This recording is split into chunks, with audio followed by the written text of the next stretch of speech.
ఆస్మా గారు, ఇంద్రా నాయక్ గారు, తమ్ముడు ఆకాష్ గారు, అట్లాగే కృష్ణ, శ్రీకాంత్, నవీన్ గౌడ్, ఇంకా చాలా మంది మిత్రులు మాట్లాడినారు. వారందరికీ కూడా హృదయపూర్వకంగా ధన్యవాదాలు. కానీ వాళ్ళు ఇక్కడికి వచ్చినాక మీ ఉత్సాహం చూస్తుంటే ఒకటే అనిపిస్తా ఉన్నది, రేవంత్ రెడ్డి గారు ఇప్పటిదాకా ఒక లెక్క,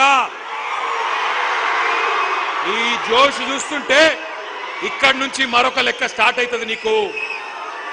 ఎందుకంటే ఇక్కడికి వచ్చింది మామూలు పిల్లలు కాదు, ఉడుకు నెత్తురుతో ఊరకలెత్తే యువతరం ఇక్కడికి వచ్చింది. నెత్తురు మండే నవతరం ఇక్కడికి తరలి వచ్చింది.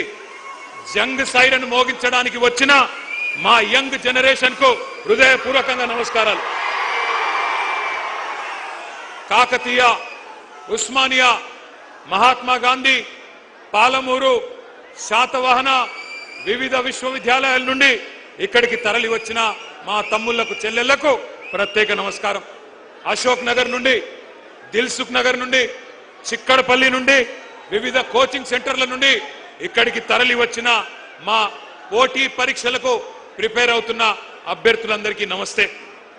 పెద్దలు ఎప్పుడో చెప్పారు, యువశక్తి శివమెత్తితే పోరాటాలు పోటెత్తుతాయి, నవశక్తి విజృంభిస్తే విప్లవాలు విరబూస్తాయి, మీరు పిడికిలి బిగిస్తే పీఠాలే కదిలిపోతాయి, మీ గలాలు గర్జిస్తే కుర్చీలు కూలిపోతాయి. రేవంత్ రెడ్డి గారు గుర్తుపెట్టుకోండి, మీరు కదం దొక్కితే ఉద్యమాలు ఉప్పెనలైనాయి. గతంలో తెలంగాణ ఉద్యమం చూసినాం ఏ రకంగా. మరి తెలంగాణ ఉద్యమంలో యువత కలిసి వచ్చిన తర్వాత పెద్దలు కేసీఆర్ గారి నాయకత్వంలో ఏ రకంగా రాష్ట్రాన్ని సాధించుకున్నామో కూడా ప్రపంచం మొత్తం చూసింది. ఇవాళ ఎందుకు కలుసుకున్నాం ఇక్కడ, మనం ఎందుకు ఇంతమంది ఇక్కడికి వచ్చినాం, ఒక్కసారి గుర్తు చేయాల్సిన బాధ్యత మా అందరి మీద ఉన్నది.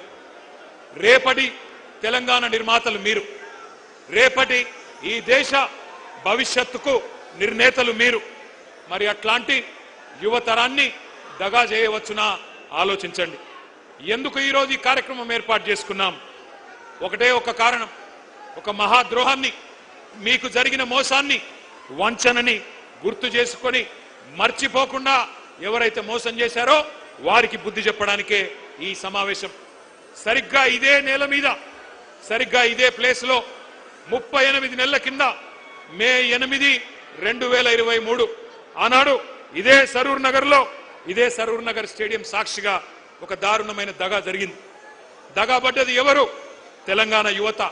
దగా కోరులే